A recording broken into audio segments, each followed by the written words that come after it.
Patiala focus TV के अनेक प्रयासों में एक प्रयास और यह भी है कि पटियाला की उन महान शख्सियतों को ग्लोबली पहचान दिलाना जिन्होंने समाज में अपने तरीके से कुछ ऐसे कार्य किए हैं जिनसे पटियाला अपने आप को एक गौरवमयी समझता है। इसी कड़ी के बीच में हम फिर चर्चा कर रहे हैं श्री डॉक्टर ए.एस. सेखों साहब जी के बारे में। Punjab medical council Punjab medical act के तहत 1916 ਵਿੱਚ ਬਣੀ ਸੀ और ਇਸ ਦਾ ਉਦੋਂ ਹੈੱਡਕੁਆਟਰ ਲਾਹੌਰ ਹੁੰਦਾ ਸੀ। ਇੱਕ ਮੀਟਿੰਗ ਲਾਹੌਰ ਹੁੰਦੀ ਸੀ, ਸਰਦੀਆਂ ਦੀ ਮੀਟਿੰਗ ਔਰ ਗਰਮੀਆਂ ਦੀ ਮੀਟਿੰਗ ਸਿਮਲੇ ਹੁੰਦੀ ਸੀ। ਇਸ ਤਰ੍ਹਾਂ ਚੱਲਦਾ ਰਿਹਾ, ਪਰ 1947 ਤੋਂ ਬਾਅਦ ਫਿਰ ਇਹ ਡੋਰਮੈਂਟ ਹੋ ਗਈ और ਇਹਦਾ ਹੈੱਡਕੁਆਟਰ ਲੁਧਿਆਣੇ ਰਿਹਾ। बहुत देर लुधियाने ही रहा और कोई इसका चेयरमैन नहीं बनया, एक ही रजिस्ट्रार होता सी जो कि सारी काउंसिल में चलाता सी। सन 2003 जो कैप्टन अमरिंदर सिंह की पहली सरकार आई तो इन्होंने पंजाब मैडिकल काउंसिल पूरी बहाल की और पहला चेयरमैन डॉक्टर मनमोहन सिंह जोड़े अपने पटियाले के ही है, कार्डियोलॉजिस्ट है, उन्होंने लगाया। और 2003 तो लैके 2011 तक वो चेयरमैन रहे। उन्होंने बहुत मेहनत की और सारे एक्ट जोड़े पहले पुराने सी उन्होंने एक्टिवेट किया, उन्होंने चेंजिज लिया, उन्होंने दफ्तर बनाया और उन्होंने पंजाब मैडिकल काउंसिल द्वारा रीएस्टैबलिश चंडीगढ़ में की। उस तो बाद उन्होंने टर्म पूरी हो गई तो उस तो बाद पंजाब मैडिकल काउंसिल मैं 2017 में चेयरमैन बनाया। कैप्टन अमरिंदर सिंह ने समझा कि मैं ये काबिल है और मैनू बनाया। उदों अपने श्री ब्रह्म महिंद्रा जी मैडिकल एजुकेशन मिनिस्टर होंगे सन और उदों बड़ा मज़ा आया ये जो मैं टेक ओवर किया मैडिकल काउंसिल का तो ये काम शुरू किया। जो मैं इस लिता तो उदों तकरीबन 2-2.5 साल लगते सी किसी नू भी रिन्यूअल सर्टिफिकेट लैन वास्ते, तो जोड़े नवे सर्टिफिकेट लेंदे सी उन्होंने तकरीबन 1 साल तो वध लगता सीगा। और उत्थे जो मैं पहले दिन ज्वाइन किया पंजाब मैडिकल काउंसिल के दफ्तर में, उत्थे डॉक्टरां की भीड़ लगी हुई सी। तो मैं उत्थे कई मेरे स्टूडेंट भी सी, कई मैं जानता सी वैसे सी, कई सीनियर डॉक्टर भी सी। मैं पूछा भी तुसीं इत्थे क्यों बैठे हो? वो कहते जी इन्ना टाइम लगता है, असीं बार बार चक्कर लगाने तो सानूं सर्टिफिकेट मिलते हैं तो इस तरह काम हो रहा है। मैं उस दिन ही ठान लिया कि इस तू बिल्कुल स्ट्रीमलाइन करना है और करूँगा। अज 2020 जनवरी 2021 मैं तुम दस रहा है कि एक भी डॉक्टर नूं साडे काउंसिल के दफ्तर में नहीं आना पैंदा।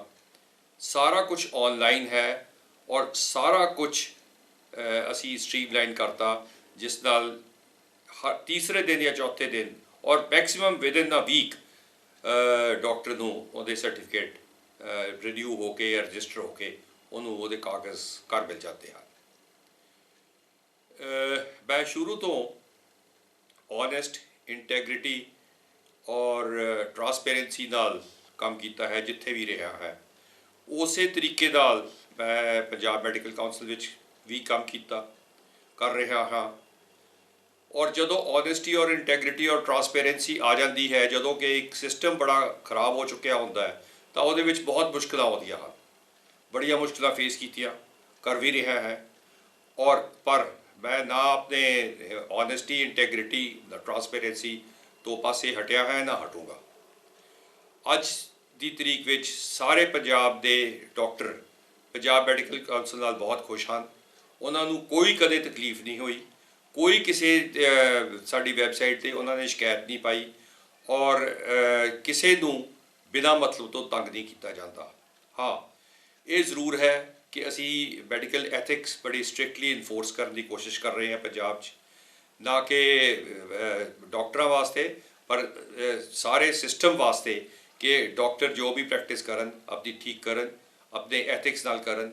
और असी दूसरी गल जिहड़ी इत्थे बहुत ज़्यादा फैल चुकी सी कि डॉक्टर हर किस्म के इश्तहार दे जा रहे सीगे। असी जगह जगह ते उन्हां दे इश्तहार लगदे सी, दीवारां ते लगदे सी। वो मैं बड़ी सख्ती नाल ਬੰਦ ਕਰਨ ਦੀ ਕੋਸ਼ਿਸ਼ ਕਰ ਰਿਹਾ ਹੈ ਔਰ ਕੀਤੇ ਵੀ ਹਨ।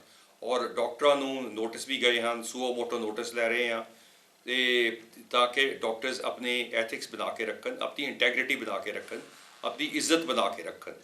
ਇਹ ਕਿਸੇ ਵੀ ਕਿਸੇ ਵੀ ਅਦਾਰੇ ਵਿੱਚ ਉਸ ਦੀ ਗਰੁੱਪ ਦੀ ਇੱਜ਼ਤ ਉਦੋਂ ਹੀ ਖਰਾਬ ਹੁੰਦੀ ਹੈ ਜਦੋਂ ਉਹਨਾਂ ਦੇ ਵਰਕਿੰਗ ਵਿੱਚ ਥੋੜ੍ਹੀ ਗਿਰਾਵਟ ਆਉਂਦੀ ਹੈ।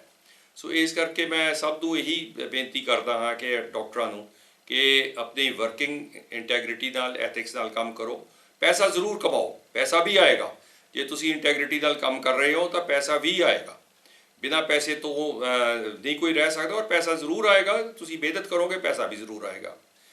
ਤੇ ਤੀਸਰੀ ਇੱਕ ਜਿਹੜੀ ਮੈਂ ਇਹਦੇ ਵਿੱਚ ਬੜੀ ਜ਼ੋਰ ਸ਼ੋਰ ਨਾਲ ਸ਼ੁਰੂ ਕੀਤਾ ਸੀ, CMEs, ਜਿਹਨੇ ਕਿ ਕੰਟੀਨਿਊਡ ਮੈਡੀਕਲ ਐਜੂਕੇਸ਼ਨ ਹੈ।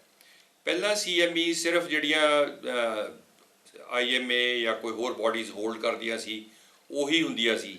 ਮੈਂ CMEs ਆਨਲਾਈਨ ਵੀ ਆਥੋਰਾਈਜ਼ ਕੀਤੀ ਹੈ, ਔਰ ਆਨਲਾਈਨ ਉਹ ਆਥੋਰਾਈਜ਼ ਕੀਤੀ ਹੈ ਜਿਹੜੇ ਸਾਡੇ ਵੈਬਸਾਈਟ ਤੋਂ, ਸਾਡੇ ਸੈਂਟਰ ਤੋਂ ਥਰੂ, ਪੰਜਾਬ ਮੈਡੀਕਲ ਕਾਉਂਸਲ ਦੇ ਥਰੂ ਤੁਸੀਂ ਫੋਲੋ ਕਰੋਗੇ। ਅਸੀਂ ਕੰਪਨੀ ਹਾਇਰ ਕੀਤੀ ਹੈ ਜਿਹੜੀਆਂ the latest CMEs in the world ਉਹ ਆਨਲਾਈਨ ਦਿੰਦੇ ਹੈ ਔਰ ਸਾਡੇ ਥਰੂ ਮਿਲਦੀ ਹੈ। ਔਰ ਜੇ ਸਿਰਫ ਇੱਕ ਡਾਕਟਰ ਨੂੰ ਸਾਲ ਦਾ 2000 ਰੁਪਇਆ ਦੇਣਾ ਪੈਂਦਾ ਹੈ, ਔਰ ਜਿੰਨੀਆਂ ਮਰਜ਼ੀ CMEs ਅਟੈਂਡ ਕਰੇ। ਇੰਟਰਨੈਸ਼ਨਲ ਲੈਵਲ ਦੀਆਂ the best CMEs in the world are being given by us through the Punjab medical council.